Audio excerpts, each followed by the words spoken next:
Hi, I'm Barb Nangle. I'm the founder of Higher Power Coaching and Consulting. I want to welcome you to my podcast, Fragmented to Whole: Life Lessons from 12-Step Recovery.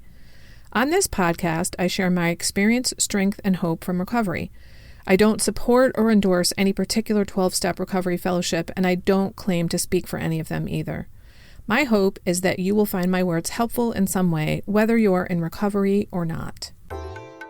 This is episode 102. Why keeping the focus on yourself is the antidote to codependence. When I found out that I was codependent, I was completely blown away. I couldn't get over the fact that I'd never heard this term before. This is despite being an incredibly introspective person, reading a gajillion self-help books, being in therapy for almost 40 years, and doing all kinds of other self-help things. And it really took me a while to wrap my mind around what exactly codependence was, because it's kind of an amorphous concept, and I've heard it defined in a variety of ways. But at its core, codependence is a focus outside of ourselves. So the antidote to codependence is to keep the focus on ourselves. One of the best ways we can do that is by creating healthy boundaries. Now, I didn't understand any of this when I was going through the process of recovering from codependence. I don't think I understood that I was creating boundaries when I was healing from my codependence. I got that being codependent meant that I cared more what other people thought about me than what I thought about me, that it meant that I bent over backwards for other people, that I felt like it was my job to fix and rescue people. In other words, I didn't have a choice about it. And I felt like it was perfectly reasonable for me to stick my nose in other people's business. But when I heard a psychotherapist talk about the source of codependence, it was extremely helpful for me in understanding myself and my actions. And I think the reason it was so helpful for me is because I'm the kind of person who really likes to understand things. When I understand how something works, I am much more likely to buy into it, to believe in it. So what the psychotherapist said was this: the theory and research on trauma has advanced beyond that of codependence. And before I go on, I do want to say something that I learned about trauma, because in the beginning, I didn't believe I'd been traumatized. And that once I learned that the absence of good things happening to you can be traumatizing, I believed it, because my main trauma was continual emotional invalidation in my family. This is what one psychotherapist, Annie Wright, calls relational trauma. It's kind of the drip, drip, drip effect of things like emotional neglect and other kinds of abuse. It's not just like you get into a car accident or you're in a war zone. So anyway, the theory and research on trauma has advanced beyond that of codependence, and researchers now know that codependence is the result of trauma, and here's why. When we're traumatized, we're stuck in what I call the lizard brain rather than the frontal lobe. The frontal lobe of the brain is where our higher order thinking happens. It's what is often called the human part of the brain. And when we're in fight or flight mode, that thinking part of the brain gets shut down. And that's because we need to either fight or flee. That is, take action rather than thinking. The reason that happens is that there's a lot of energy required for thinking, and we need that energy to be redirected into taking action. So that's why the frontal lobe becomes inaccessible when we're in fight or flight mode, which happens when we're traumatized. And when we've often been traumatized over and over again, we might stay in that mode for long periods of time. So as a reminder, when we get traumatized, we go into fight or flight mode. And you might recognize that as what some people call being reactive. This is a time when we're unable to go into our thinking mode. So you might remember times when you're really angry and you can't think, for example. This is why. The reason this creates codependence is that the self is an abstract, ever-changing concept, and it's formed in the frontal lobe where the abstract thinking takes place. And when we cannot access that part of the brain, we cannot access self. I'm going to pause for a moment to let that sink in. When we cannot access the frontal lobe, the abstract thinking portion of the brain, we can't access self. And when we can't access that frontal lobe where the concept of self resides, we go outside of ourselves. In some cases, that might mean we go to what do other people think. The reason learning how to form healthy boundaries helps us is that when we start thinking about where we want the boundary to be, we usually do it when we're calm. That is, when we purposely work on creating healthy boundaries anyway.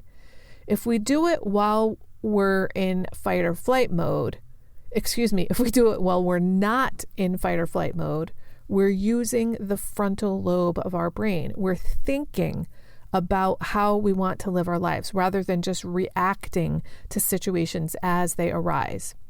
We think about what kind of life we want, what kind of behavior we want to engage in, what kind of behavior we're willing to put up with, and what kinds of behaviors we seek from other people.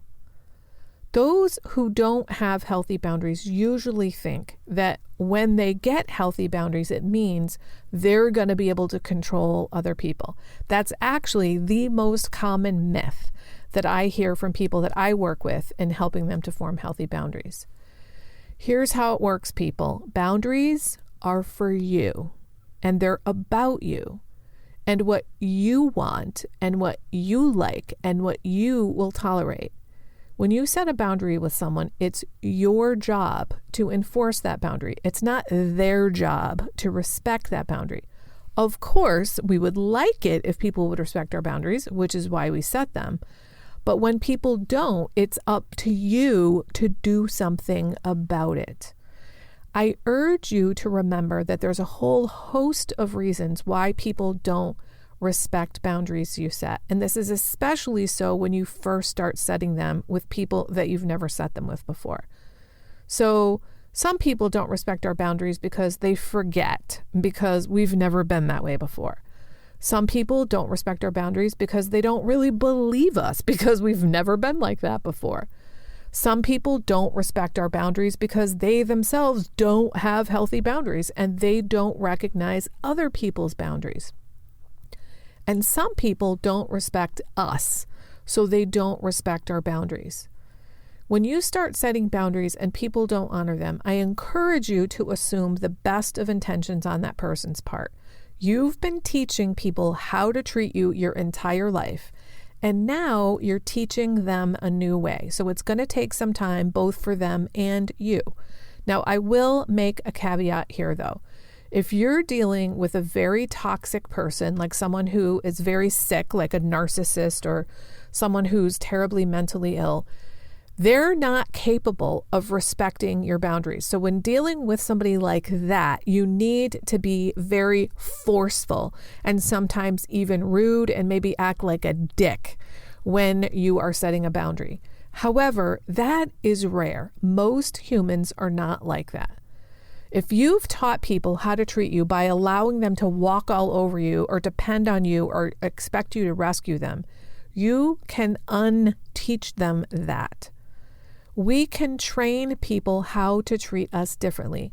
And that's what having boundaries is all about. Deciding how we want to live our lives as actors, not reactors, as creators, not victims.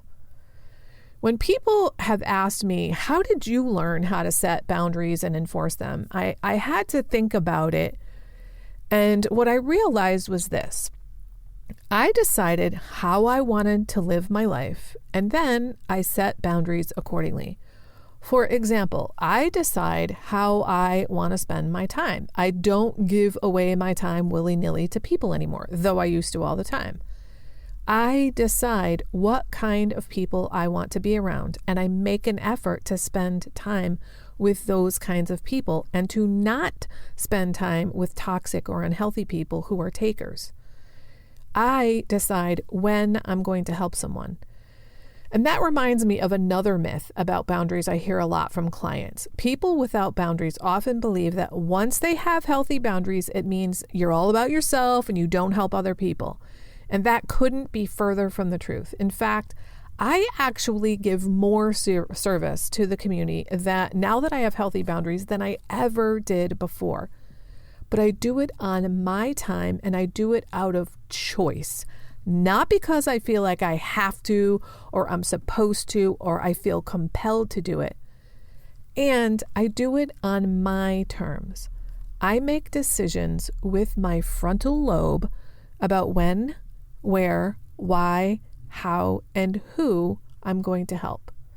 In the past, when I helped and rescued and tried to fix people, I felt like it was my job, my duty, and that I was being a horrible person if I wasn't helpful to someone in need. And this is especially true if it was somewhere where I knew that I could help. Now I understand it is not my job. I can choose to help people, and I often do.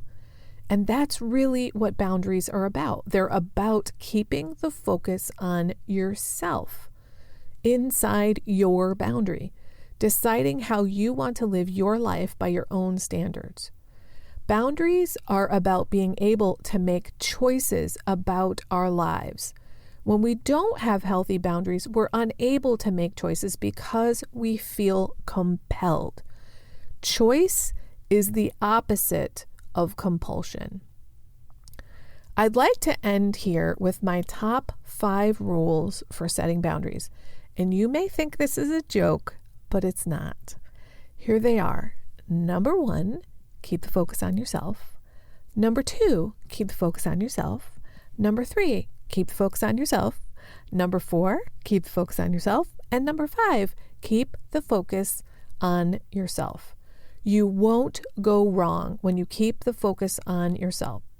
If you need help with figuring out how to do that, or precisely what it means to keep the focus on yourself, which is not the same as being selfish, check out episode 10 of this podcast, which is about, guess what? Keeping the focus on yourself, which happens to be my number 3 most important tool of recovery. Before I go, I just want to say that if you want help with setting boundaries, I would love to help you. I'm about to start a 12-week group coaching program called Better Boundaries with Barb. It's 12 weekly 90-minute group coaching calls on Zoom.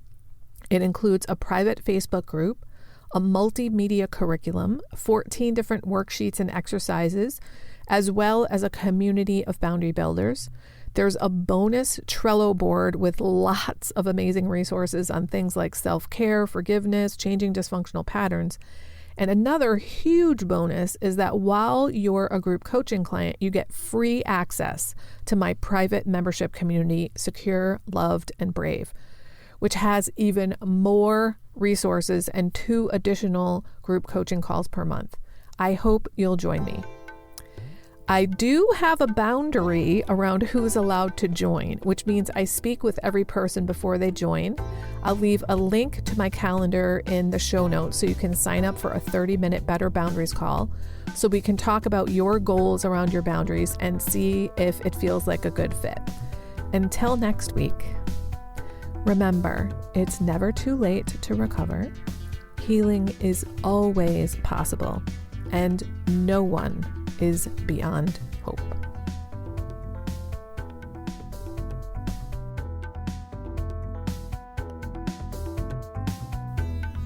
That's it for today. Please share this episode with anyone who might find it helpful. If you like what you've heard here, you might be interested in private coaching with me. If that sounds like you, then head on over to barbchat.net, or you can get on my calendar for a free 20-minute consultation to help you make lasting changes in your life, like I've made deep, lasting changes in my life. My ideal client is someone who is ripe for change, but I'll coach anyone who wants to be happy, joyous, and free. So if that's you, then go to barbchat.net and get on my calendar. I'd love to chat with you. Please like and subscribe to this podcast on your favorite podcast outlet. This helps other people find me. Thanks for listening.